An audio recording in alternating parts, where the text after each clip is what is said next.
Dear friends, if you'd like to support my work, by all means, please share, please like this video. It gets the algorithm working. We can grow this channel, maybe get up to 10, 12,000 viewers, and then on to 100 and a million. We gotta look big, aim high. And if you would like to support me in a monetary sense, I have a Bitcoin account number that's for the wallet that's in the description. By all means, and if you want to help with the front, with getting supplies, humanitarian supplies in, let me know. Let me know on my email, stas.krapivnik@yandex.ru, that you want that money going to the front, and we will get things to help the people there who are suffering daily. Cheers. Good afternoon, friends. This is fellow denizens of Earth. This is the 27th of May. Time flies so fast. Got to keep up with the months. Nice and hot outside. It's about 25, 26. True for people from Texas. That's early morning cold temperatures. But hey, such as it is. So today we're going to talk about a few things. To begin with, I want to discuss Donald Trump. I'm beginning to suspect maybe Donald is suffering from bipolar disorder.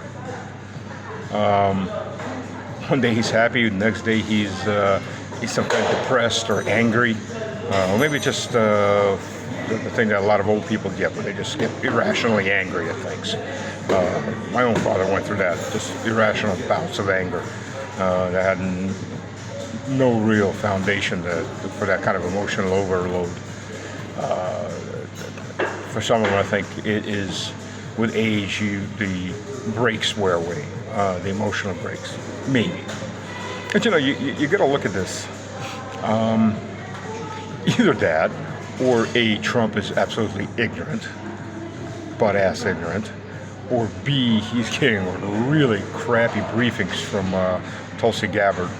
I mean, we know he's getting crap fed for people like let my daughter earn money off the war Kellogg, or little Marco Rubio. Let's start World War III, Rubio, and the rest of that team. It's interesting to watch, and yeah, I'm a bit disappointed in Vance. I thought he had a little more brain on his head, but when he's flat out states our two enemies are China and Russia, that sets everything that is, especially it sets everything to where it is, and how I guess it'll be running along, getting my coffee in the morning.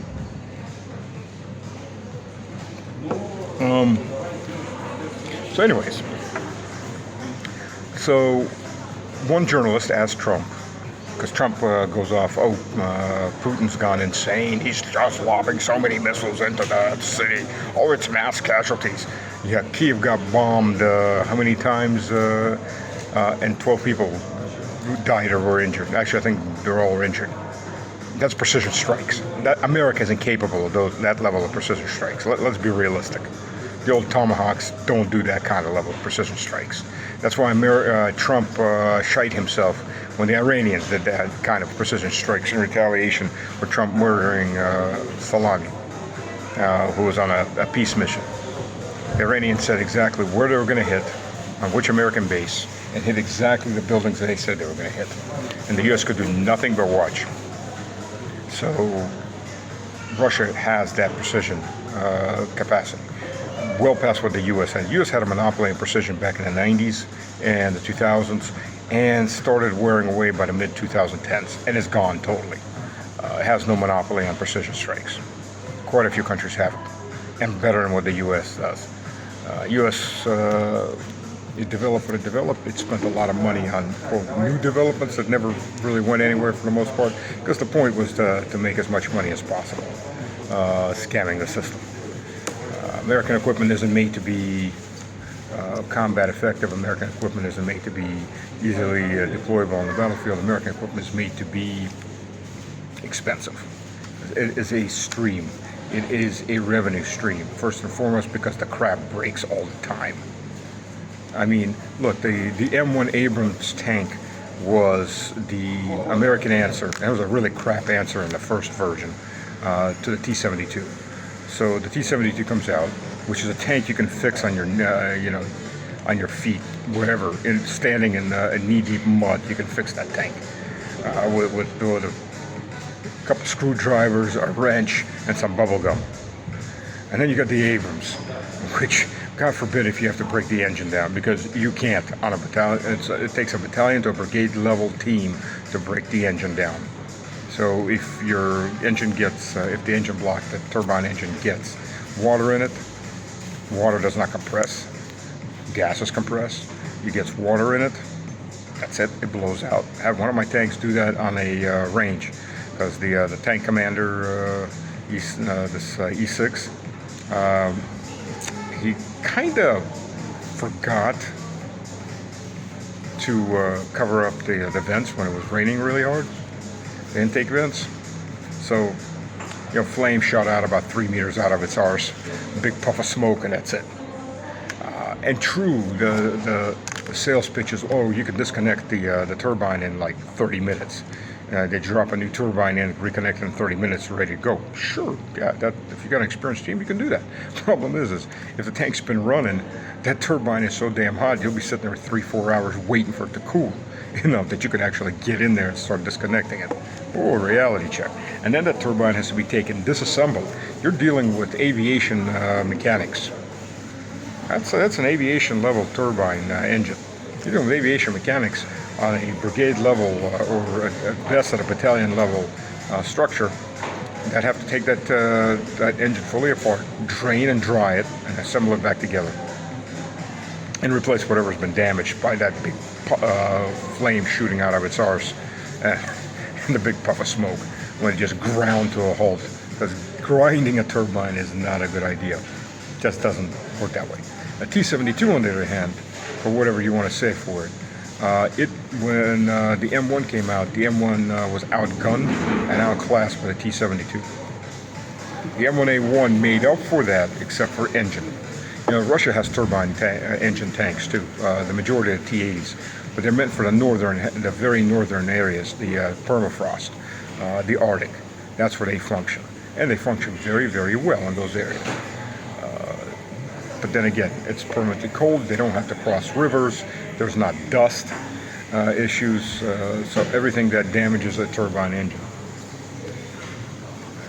Yeah, it's okay, latte. Once upon a time, I had a coffee house, and we did better latte, I think. But it's also the quality of the stock that matters quite a bit too, and the grind and everything else. One time, I got brought by a dealer Vietnamese coffee. This is good stuff, The Brazilian coffee, we don't have it anymore because it was a bad harvest and we didn't get any more shipments. It's going to be a long time. Here, try this Vietnamese coffee. I recommend it. It's really good. So we bought about 6 kilos just to test it out. He took 5 of those kilos back, and the last kilo I ground up and threw it on under some trees. The most disgusting crap I've ever. You open up a bag and it smells like cigarette butts. Like an ashtray. So you already know that, what the hell did I just buy? And it tasted like ground ashtrays. With a little bit of something similar to coffee to it. So anyways, sorry. I'm sure there's probably really good Vietnamese coffee out there, but not the crap that we were given sold. So it worked well enough for fertilizer for the plants. Anyways.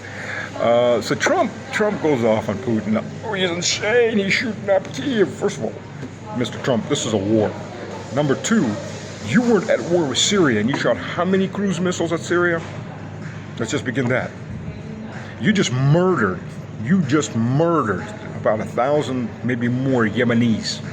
What are you talking about again? And you're saying, oh, what a great thing this is. Yeah, we bombed the crap out of them. There was one commander, he was going to go see his squeeze, and he was walking up there, so we took out the whole building, and, oh, yeah, okay, well, they're little roaches. They're not real people, a couple hundred of them, and they're little kids. They're not real people. They're roaches. They're collateral damage. We got that guy and his squeeze. I mean, either Trump is considering that everybody that's listening to him is a big moron and an intellectual zero, black hole, that doesn't remember what he was saying a month ago. Maybe Trump doesn't remember what he was saying a month ago. Maybe you think more than Trump doesn't remember what he was saying a month ago. I mean, this is ridiculous, but past ridiculous. U.S. murdered people all over the world. Shall we go down that list in the last 30 years of everywhere the U.S. has bombed and mass massacred civilians? How about Israel? Oh, we got the commanders of some commanders in Hezbollah and killed 20,000 people. But that's okay. They're not real people. And the U.S. supplies it anything Israel wants. Anything Israel wants, the U.S. will give. And if the U.S. politicians have to take their pants off and bend over and get serviced, they will happily do that. Because they're bought and paid for whores. With very few exceptions. Which is an interesting thing now. So Marco Rubio, Marco Rubio, we'll get back to the other in a minute. There's another detail I want to add. So Marco Rubio declares that, after Trump's washed the blood of Christian children off of his hand, after shaking it with al-Jilani, Marco Rubio declares that Syria is probably going to wind up in a civil war because he puts a black mark on their new ally, the Islamic jihadist Marco Rubio. Marco Rubio, Jilani. Marco Rubio is supporting the degree. So, balkanization and destruction of Syria. Israelis are planning to move north, and the Turks are going to be moving south even further. So sooner or later, the Israelis and the Turks may have a little conflict of interest. So I don't think it's even going to be Ukraine that may break NATO. I think it might be Syria that's going to break NATO. So you've got America's owner, its greatest ally in the Middle East, without a single document of alliance. Period. There's no alliance documents ever signed between the U.S. and Israel. And Turkey, which, by the way, has alliance documents as part of NATO. So if the Israelis attack Turkish interests, it's not that hard. The Israelis are gunslinging psychopaths these days. They can be gouged into anything. So they attack NATO. Whose side does the U.S. get on? Maybe NATO is going to be that Gog-Magog that comes down and wipes Israel out. There's a wrench into the evangelical mindset too. You're going to be on the side of the devil. You are the side of the devil. You're serving the devil. You're going to wipe out Israel because you're allied to NATO. And NATO is going to be his ally to Turkey. And sooner or later, Israel is going to take Turkey. Article 5. Run with that thought. So a reporter asked Trump, maybe Putin's gone, quote, insane because Zelensky tried to assassinate him with a swarm of drones that were in Kursk while Putin was flying in a helicopter to inspect the damage, the murders, the mass murders that American and NATO forces disguised as mercenaries. And there were, don't forget, 200 Americans that were killed in Kursk. As far as we know, that's been identified. Almost 2,000 Poles, 1,000 Colombians, and about 1,200 Georgians from the Saakashvili clan, the American puppet, that have died in, and that actually came in a Western publication, and that's in Kursk. They murdered women and children, and so on and so on. I don't even want to get into it right now. Just the crimes that they committed. And Trump says, well, I don't know anything about that. So what kind of briefing are you getting? Tell Tulsi, what are you doing? Are you keeping up with the times? Or are you just editing out all of this? We had a lot of hope on Tulsi Gabbard, but if this is the kind of briefing Trump gets, or unless he's just forgetting, that's piss poor. That's really, really piss poor. And what the hell else can you say for that? And then, sorry, I got a call in about 10 minutes, so I had to check the time. So then, you get the Merz, we're going to declare war on Russia without declaring war on Russia. You can now hit anything you want, Ukraine, with our weapon systems. Really. And who's guiding those weapon systems? Yeah, I'll tell you who's guiding those weapon systems. The Germans are guiding the missiles. Just like the Americans. Just like the Americans are guiding and launching, and the Germans will be launching those too, just like the Americans are guiding and launching the ATACMS and all the other HIMARS missiles. What I've been saying for 2 years. And even the Russian media didn't want to hear that. New York Times, thankfully, backed me up. Laid it all out. In fact, the ATACMS missiles weren't even a request from the Ukrainians, a request from American generals. Americans are murdering Russian civilians because about half those strikes aren't on military targets, they're on civilian infrastructure. Apartment buildings, communications, and so on. So, yeah, America is directly at war with Russia. And Trump has done nothing to stop it. Oh, he stopped it for a week. Which really didn't even last a week. So no. And Merz is, Merz needs a war. That's how you put in a full dictatorship. But he risks Germany dying. Because look, let's think about what an Russian can do to a natural gas storage facility in Germany. And the ports. And we could literally, with the Oreshniks, with just a couple of Oreshniks, you can cut Germany off of almost all of its energy. And, there's a Russian saying, winter isn't beyond the mountains. There's another Russian saying, summer's practice for winter. It's coming. Winter's coming, Jon Snow. Winter's coming. You know nothing, John Merz. And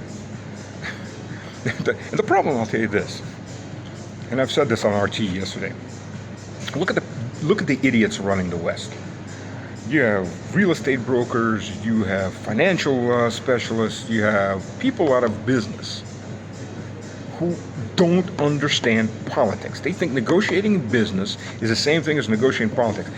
In business, it's still good to negotiate in good faith, but realistically, you're still hiding a lot. You're trying to sell a $10 turd for $1,000 by making it something more than a turd. You're trying to sell a property that's worth maybe $100,000 for something like $300,000 because you're trying to beef it up. I mean, that's why you get designers literally walking into your house, preparing your house for sale by making the light shine the right way, moving certain furniture out or around to make it look differently than the house is, to make a different representation. I mean, that's what these kinds of deals. And financial deals are just flat out lying to each other. They try to steal a company that's worth maybe $100 billion, then get it for like $2 billion, and raid it out and sell everything out. That's what Merz and Macron, and their whole process of ambiguity. We could be anything. Today we could be metrosexual. Tomorrow we could be homosexual. Today we'll be cis, miss, whatever, normal. We'll be butterflies. We'll be rabbits, and maybe we'll be an eagle. That's ambiguity for you. Yeah, ambiguity is great, I guess, if you're in a gay club. I don't know. Never been in one, but I never plan on going one. But that's just how I am. But if you do go to one, maybe you can comment on that as ambiguity, what's going on there. Maybe ambiguity is what's great when you're doing lines of cocaine. I don't know. I've never done that. So some people on trains seem to do that. Hint, hint, nudge, nudge. So anyways, so ambiguity in political negotiations, where a first nuclear strike is an actuality that can be launched if the threat's big enough, is not what you want. You don't want ambiguity. You want straight up, this is where we stand, this is where we're going, this is how we're going to get there. Let's work together. You want clarity, predictability, logic. Because the logic of geopolitics dictates, if you're pushing ambiguity, that means you can attack me one day. And if you can attack me one day, you can do a first strike on me one day. And I have with hypersonic missiles that nobody can touch, that literally from a nuclear submarine 200 kilometers off the coast of Washington to strike with a nuclear weapon. 2 minutes. Half these senators wouldn't be able to get their heads up between their secretary's legs before they go boom. let alone make any decisions. 2-3 minutes max. Literally, quite literally. And that's not counting the 100 megaton torpedoes. That's not counting anything aside from torpedoes, but torpedo drones. So ambiguity is the last damn thing you want. You want clarity, because if I feel threatened and I have first strike capability, and Russia does have first strike capability, and I feel threatened that you may try to strike first, or you, God only knows what the hell you're going to do, the temptation to just exterminate you off the face of the earth is very overwhelming. And if it's obvious that these idiots are just going to spiral escalation on and on and on, well, okay, so we'll go down in history as the bastards that burned Western Europe to a crisp and took out half of North America. But we'll get to live. That's over the rest of the world. That's what ambiguity gets you. And that's exactly what the West is doing, because they're idiots with a death wish. God bless.